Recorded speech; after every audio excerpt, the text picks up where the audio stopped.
Hi, this is Dr. Go, and this video is part 2 of my series on putting emotions and expressions into violin playing. If you haven't seen part 1 yet, please go see that first, because then this part 2 will make a little bit more sense, as it's kind of like adding another layer of possibilities to our artwork. If you're new to my videos, I've been a professional violinist for almost 30 years, be it as a professional orchestra musician, as a soloist, as a chamber musician, as a conductor, so on and so forth. And I hope some of the things I'm bringing up today will be of use to those of you who are watching these videos. Cheers, all the best, and here we go. So, we're going to do this in 2 parts. First one is what I like to call the Bach voicing and its importance. Now, the way this was explained to me is that way back when, Johann Sebastian Bach, he was mainly an organ player. So when he saw a violin with 4 strings, he thought that each of these strings had a different sound, a different character, and therefore he treated it, like 4 instruments, so to speak. And if you listen to them, they really do have different characters. The G string, it's more like a patriarchal sound. The D string, I like to call it kind of like a mom sound. The A string, kind of like the overly emotional auntie sound. And the E string, like a diva sound, so to speak, all about themselves. And so the thing is that if you can understand that each of these strings has a different character, a different sound, different color, it opens up a lot of possibilities for expressive changes, if you will. Okay? So let's start at the most basic end. I'm referencing the first movement of the Bach Sonata in G minor. We see him start on a G minor chord, and he announces all 4 voices.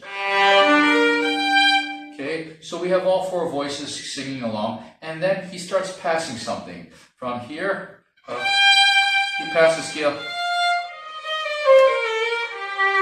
Now the bottom 3 counterpoints in the D string, carries a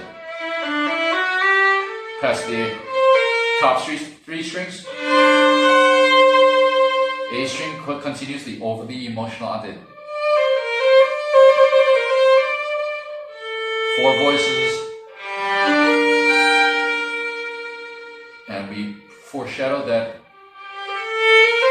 after the mom says something, it's back to the overly emotional auntie.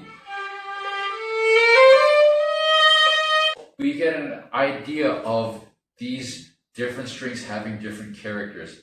Now, what does that mean for romantic playing? Well, let's fast forward to Borowski's Adoration. We can see in the beginning, we have quite a heroic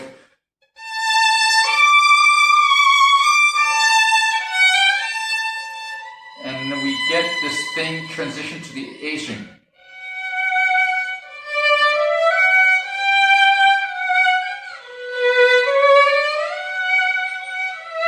So the E string has like a heroic sound. The A string is quite emotional. Yeah, let's hear that again. So you get the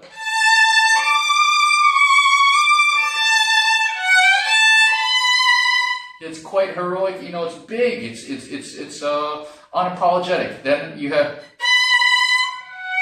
you can hear right away that character change.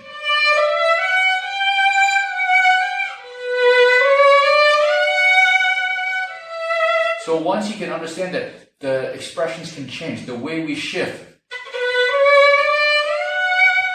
I'm choosing that type of expressive shift over. I could do a clean one, but it'd be a little bit out of this character, this overly emotional auntie character, right? So you see, it's open to interpretation. I'm choosing to really emo up the auntie, right? But we can do as we see fit. That's one of the beauties of being an artist. You really express the way you interpret the characters yourself. What makes the most sense to you, what you feel the most as an artist. I hope I've given some usable ideas to those of you who have watched the second part, and parts 3, 4, 5 are coming soon. Cheers and thank you.